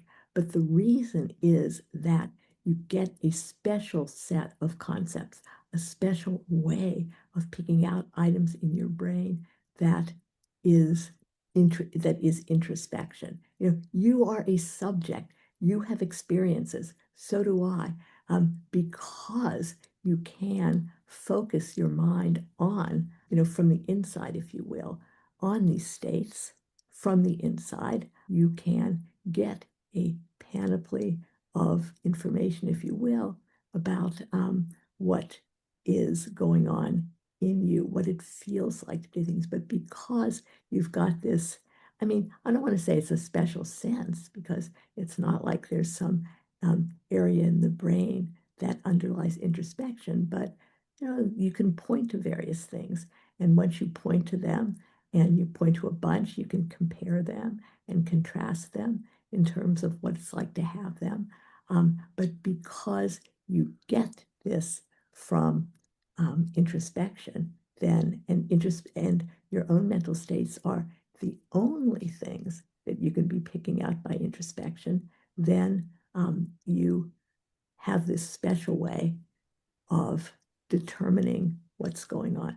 You use your phenomenal concepts, that is, the concepts or the way of thinking about yourself, what's going on inside that comes from introspection. So Would you everybody, be willing to think of that as a skill that we develop or as something like? well, that's really interesting because there's a lot of stuff about skills. And I think that you can get better and better at identifying different things that are going on, but by practice. I mean, think about what goes on when you take a wine tasting class. That, gee, things that seemed, you know, these liquids, these wines that tasted basically the same. Yeah, you know, this one's a little bit sour, this one's sweet, this one kind of gives me a tingling. But you can learn to differentiate these things by, by introspection, you know, by thinking about, oh yeah, now what are these tastes? I mean, are there differences, similarities? You might learn by paying attention to find differences and similarities that you didn't expect before, and you can get better at that too. I mean, and there are people who are particularly trained in taste and smell distinctions because they can be quality checks for people who manufacture these things, or you can have people who are very, very attuned to differences in color to recommend to interior decorators, you know, what exactly the shade of off-white you should use in this room. And, you know, I would never be able to tell. And so, yes, there are ways in which you can get better and better at identifying various ways things seem to you, ways things appear, sensations, Yeah, etc. that's wonderful because that's a kind of noticing. And actually, I was thinking of this in connection to some of the arguments you make which we don't have to go into it a lot, but like, why don't we just do only experimental philosophy, forget all this thought experiment stuff? And I was thinking about those, and if we really take you seriously, that being a kind of skill or physical, that critical thinking is actually doing something much more powerful than we've given it credit for in a way. And I seem to hear that a bit in your kind of defense of the armchair philosopher, but I don't know if I'm going too far with that. But what does that bring up for you? Uh, what I think that the armchair philosopher can do is to take certain counterexamples seriously. That is, gee, well, there's, the old case of, knowledge. I mean, can knowledge be something other than justified true belief? And, that's been chewed over for such a long time. Or the trolley problem. I mean, we can Yeah, get, and Gettier cases and all this. I really mean it in a more general sense, just that philosophy of that nature of thought experiments and some people would just say it's all pointless and we just do experiments and think about the science. And I know you're coming from Quine and naturalism, and you yes. do you hold that as that's important. But on the other hand, there's something about critical thinking, which if we really take seriously that this is a physical process or even a skill, which I know I'm pushing a bit here, but an embodied sort of, brain activity, then it does seem that it gets even more important that we do continue doing things like that because it's doing something experimental within itself that is physical. Does that Yeah, make sense at all? yeah, I think that does. I think that's a good way to put it. That my problem, and you mentioned my critical review of Edward Machery's book. I mean, he's great, actually. I mean, he Oh does a yeah, lot, yeah, he's great. but he just, I mean, it's just such an impoverished view of what philosophers can do. I mean, yeah, the cover of his book is really interesting because he shows somebody in an armchair. You can see their back, and they're up against a wall, and that there are just things that are beyond the limits of philosophy, which is the name of his book. But I think that he stops too soon, that there are things that philosophers can actually work out that are things about possibility that are interesting. And sometimes the things about possibility that these thought experiments give rise to not only can quell the tickle that are wondering about the world and what things could be and what's possible and what things must be. Not only does it do that, but it can also get people to re-examine some of the empirical evidence. Say, it seems like there might be a distinction here that you've missed. And so it can affect uh, empirical research too. Now, the book that I've been sort of trying to write, I've been working on for a long time. It's gone through very various uh, incarnations. I've called tentatively the armchair near the window. Oh, Now, beautiful. That's beautiful. yeah, I love so that title. I could have Machery's picture of the armchair, but rather than By the window instead of the wall. yes, yes. And I so the think there's idea, something to that. I mean, and it's even actually in that spirit of, I'm not sure if we were on camera yet, where I was talking to you about the rigorous ambiguity that I like in your work. I think, you could even look at those views in that way. And yeah, but I mean, that would be a lot to go into his book. But I guess I want to try to bring it like to a bit of a close. Would you be willing to do the Molyneux question another time? Because now we already had almost yeah. like if we start it now, we're going to need an hour. So maybe Okay. we could Yes, just so do a short one just on that together. yeah, What do you think? sure. Okay. Um, do it another But time. Okay. And also, India, I mean, I know that there were these deeper questions that you didn't get into, and I spent too much time. So if you want to do the whole thing over again, I can do I that. love this. I don't want to do it over again. I think this is actually exactly the right thing for the audience. But for me personally, I really have more things I want to talk to you about. And I know for like some part of the audience, they'll be really interested in those things too. So I say, I still have a few more questions just, to tie it up. But then I think, what if we do kind of special one where we just talk about those really specific things for me and for the kind of nerds of the podcast? What do you think? We can do it later in the spring, but Okay, that sounds good. Yeah. But just one thing about the window. I mean, the idea being that, well, if you pay attention to what's going on and what's going on in the sciences, then what you take to be possibilities, you might reconsider. And and then and you see, but how does that work? Well, and this gets into an issue that you began to ask about in the questions that you gave me, but we really didn't talk about. How do you change your mind? And what does it take to effect either a slight change in the way that you think about things or even a wholesale change? But the idea here is that a lot of what's going on in these thought experiments is that you are willing to include or not willing to include certain cases as part of the category that you're thinking about.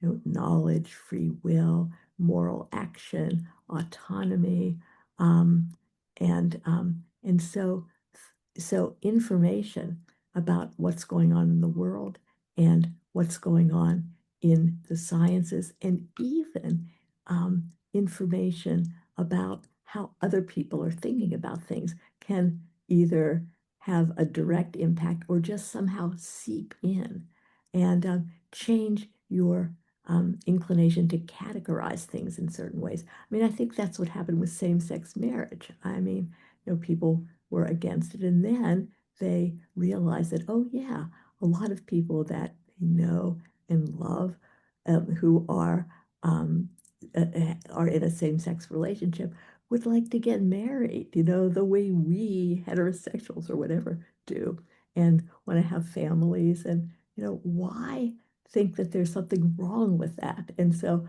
all of a sudden, people don't limit their category of legitimate marriages to um, different sex. So, I mean, Wonderful. That's exactly what I was thinking of when I was asking those questions. Yeah, exactly. And I was even thinking about you being the first, I think you were the first tenure track woman philosopher at USC and these kinds of things. Is that related to or that kind of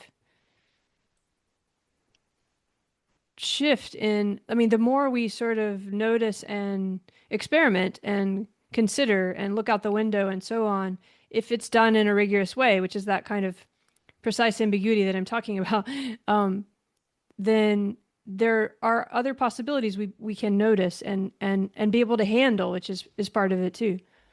yeah. Well, I just remember that once somehow an uncle of mine, actually an uncle of my husband's, met a friend of mine, a woman who looked really glamorous, and he said to her, "You don't look like a philosopher." And she said, "Well, this is what philosophers look like." And Wonderful. I yeah, it love it. reminded me of Gloria Steinem, who, when she turned 50, said, "Well, you don't look 50." And she said, "Well, this is what 50 looks like." And I think that once you start getting used to this, then, I mean, I remember there was a joke well, not a joke, a riddle that I heard as a kid where, oh, this, uh, this a father and a son were in a car accident, and the father uh, was, or I don't know, the father died, and the kid was taken to the hospital to a surgeon, and the surgeon looked and said, "My God, that's my son." And so people were saying, "How could that be?" The father. But then, women are surgeons. I mean, nobody Yeah. thinks, I don't think anybody could think that there was a puzzle or a paradox or something to think about more than once there. And, that comes from noticing things about the world and accommodating and, changing your credences accordingly. Now, some people won't. Some people won't look. So you could be staring out the window, but just purposely focusing your attention straight ahead. And people are doing that more these days. And one question, so there are two questions. One is, how do you change your mind? But a prior one these days, it seems, is how can you get yourself into a position where you are willing to change your mind? What goes into that? What do you have to give up?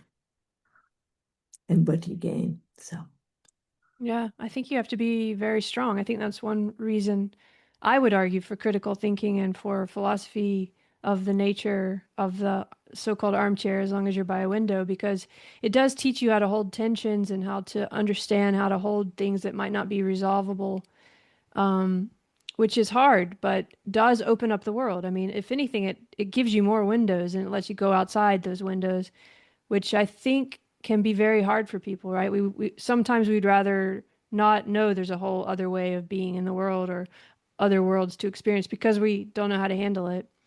yeah, and it might, and identity, group identity, really plays a big role here too. I think that if you even look elsewhere, then you're betraying your group, and that seems to be more and more the case.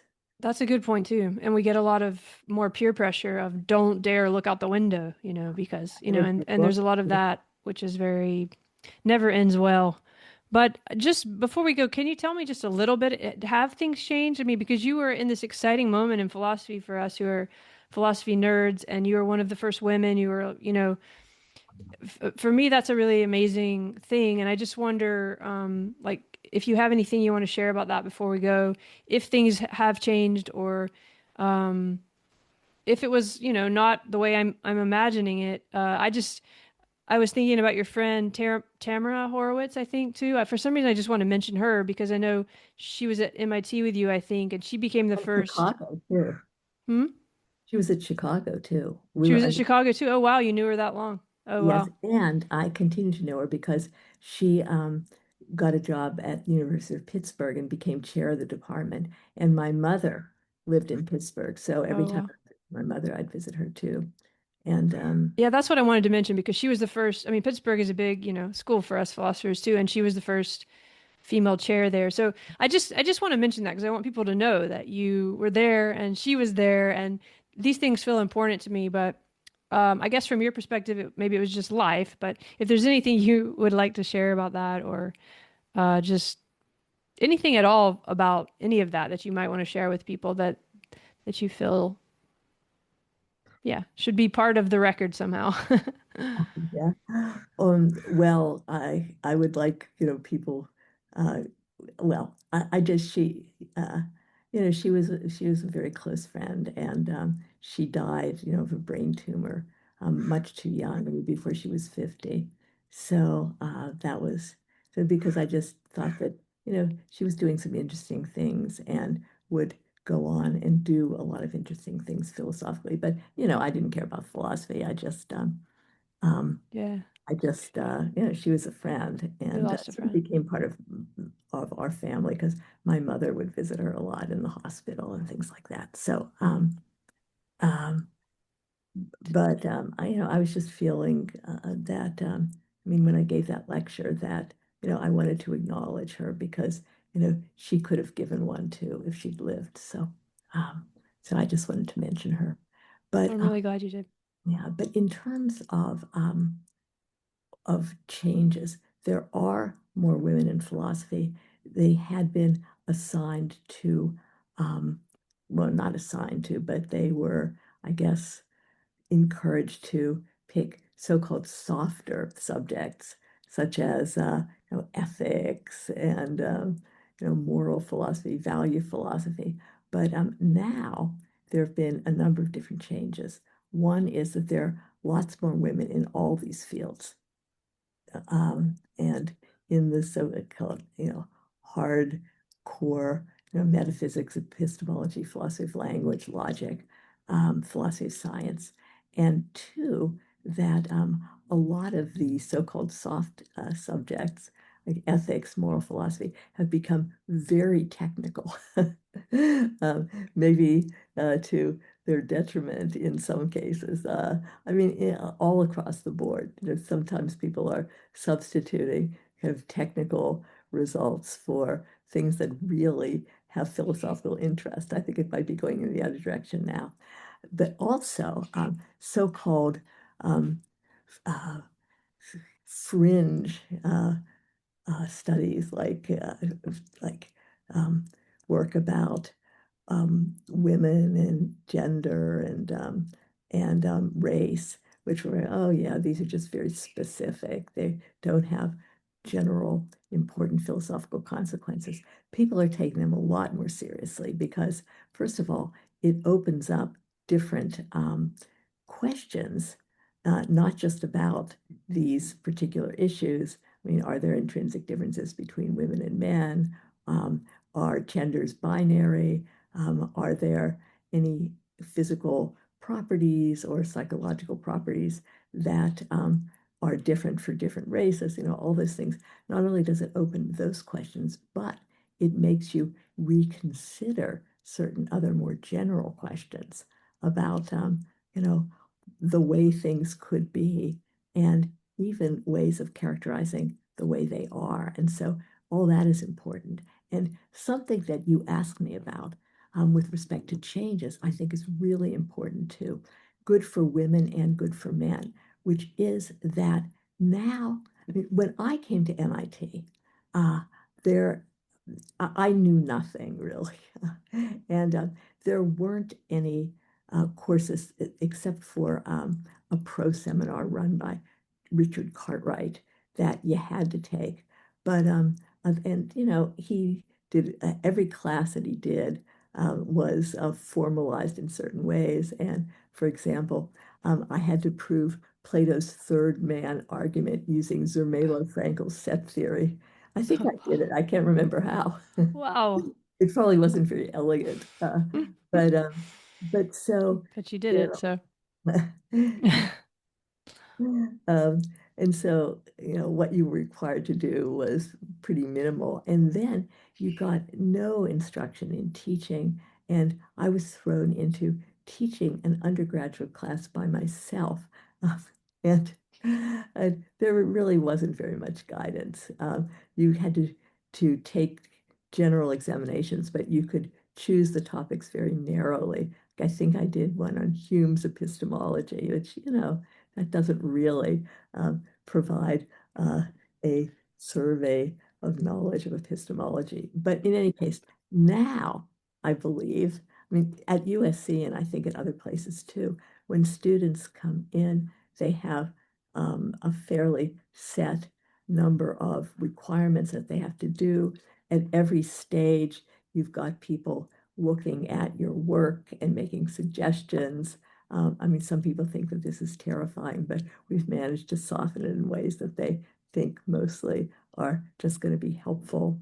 And so you learn how to do these things early on. You get guidance, real guidance from faculty members. Each student gets assigned a mentor for the first couple of years. Then you get advisors for your preliminary exam and then your thesis. There are dissertation seminars, there are practice job talks, and you also not only are assigned as TAs to classes where you sit in the class and you learn the stuff and then you discuss it with the students, but there are special teaching seminars where you learn how to teach. Uh, so uh, That's a big difference. That's a very good difference. It's actually great you point that out because I think it's something we take for granted in a way. Yes, and it really wasn't that way. And it's so much better that it is that way.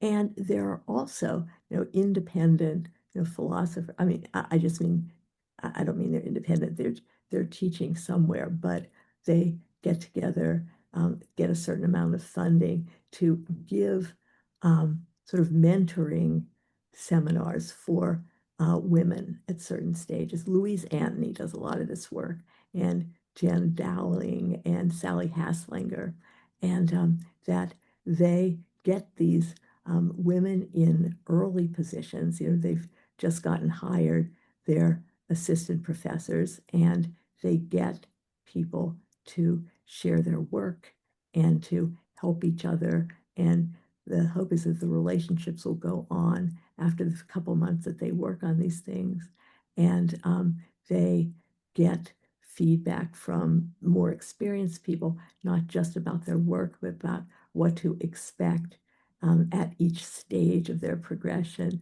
what the pitfalls are, what some of the mansplaining, if you will, that they're going to encounter at various positions.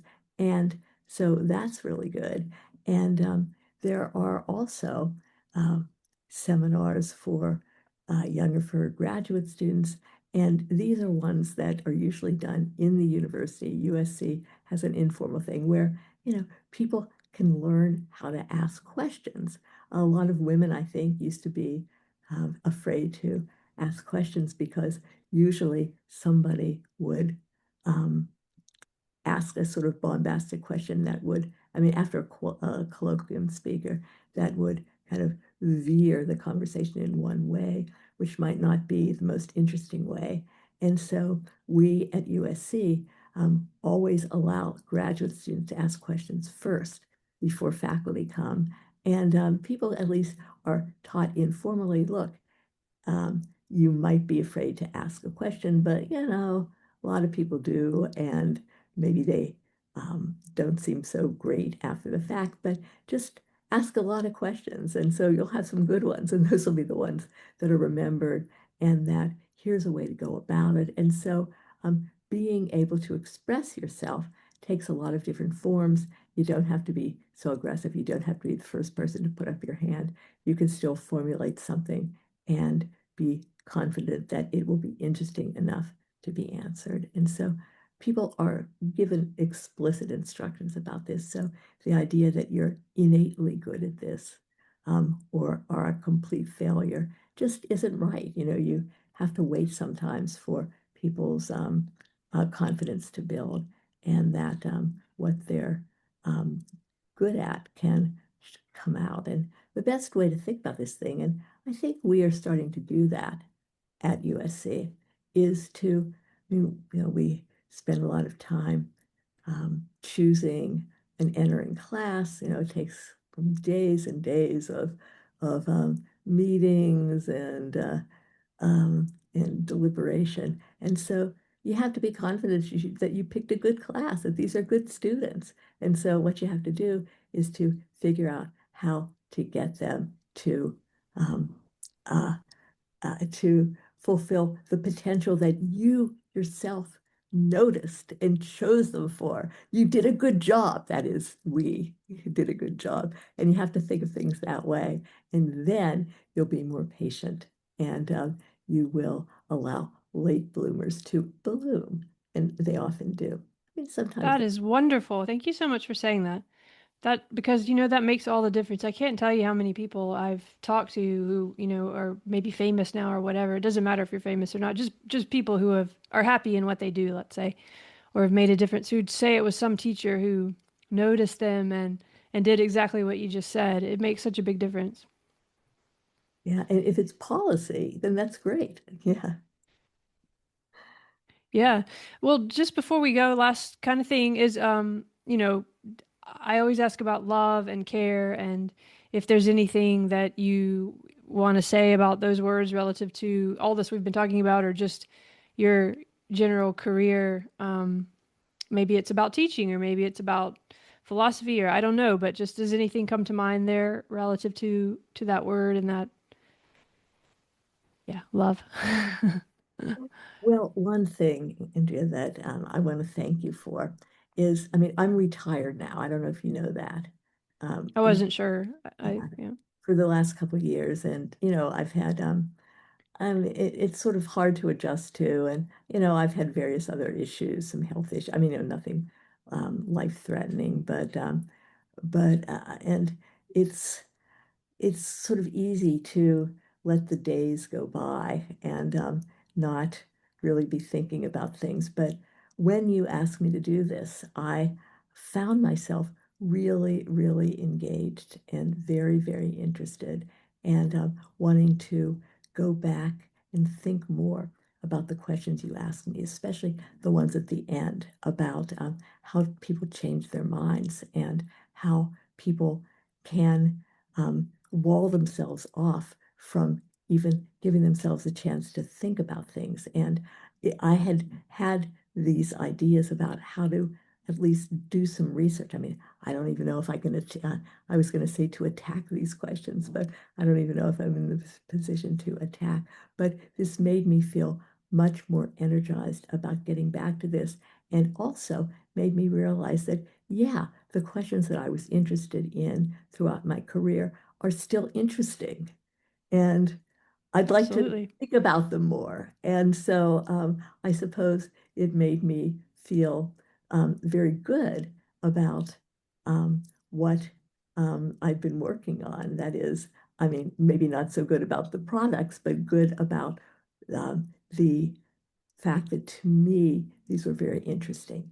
And when I was thinking more about questions like, how do you get people to change their minds? How do you get yourself to change your mind if it seems like you need to? And how identity plays into it, and how forces that are there and increasingly powerful can get in the way of real knowledge and changing your mind for the better.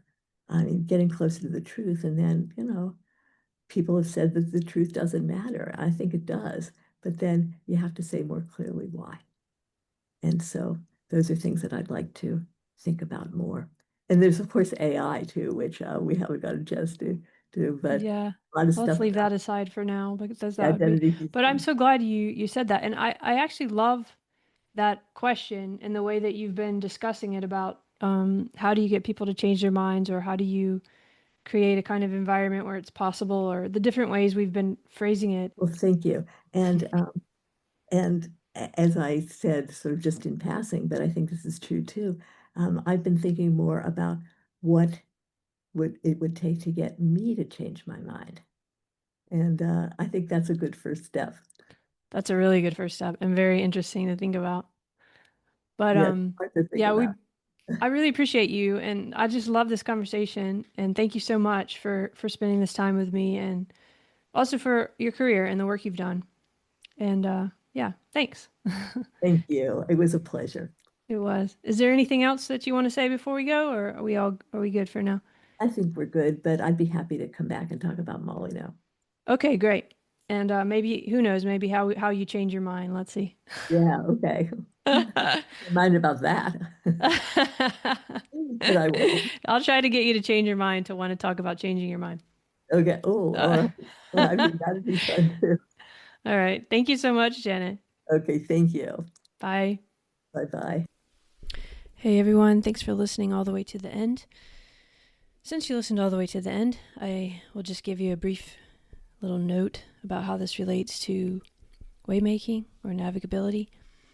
And I guess just the short notes are, I sort of brought it up here a little bit, but I actually think what we understand as thinking is a form of communication with ourselves. And when we think of it as communicative, like coming out of Habermas and other traditions in phenomenology, not that Habermas is not in phenomenology, but in addition to phenomenology, then I think this makes a lot more sense. And this is what I write about in my thesis. Also, I talk about how we are confusing self with that communication, because we can be social and we can learn how the world is from other perspectives through communication with ourselves, but with others too.